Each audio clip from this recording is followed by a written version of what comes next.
Comment savoir? Comment savoir si votre foi en Jésus est réelle? Beaucoup pensent que la foi se mesure à nos paroles, à notre connaissance de la Bible ou au nombre d'années passées à l'Église. Pourtant, Dieu veut une foi qui se voit chaque jour. Alors, qu'est-ce qu'une foi vivante? La réponse de Dieu est le titre de notre message. Chers frères et sœurs en Jésus-Christ, chers auditeurs et internautes, où que vous soyez, que la paix et la grâce de notre Seigneur Jésus-Christ soient avec vous. Le titre de notre sermon d'aujourd'hui est Une foi vivante. Une foi vivante. Notre lecture se trouve dans 1 Thessaloniciens, le chapitre 1er au verset 3, où il est écrit: Nous rappelant sans cesse l'œuvre de votre foi, le travail de votre amour et la fermeté de votre espérance en notre Seigneur Jésus-Christ, nous dit l'apôtre Paul. La Bible donne la réponse.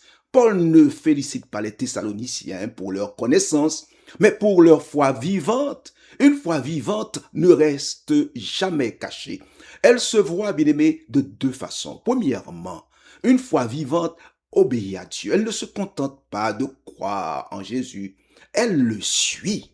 Quand nous lui faisons confiance, notre vie change comme un arbre en bonne santé qui porte naturellement du fruit.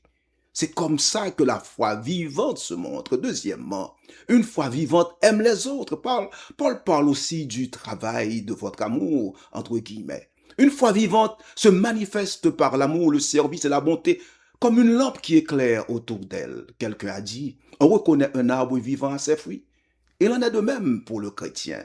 La meilleure preuve d'une foi vivante n'est pas ce que nous disons, mais une vie qui obéit à Dieu et qui aime les autres. Dieu ne nous appelle pas seulement à parler de notre foi, mais à la vivre chaque jour. Donc, retenons le sermon d'aujourd'hui.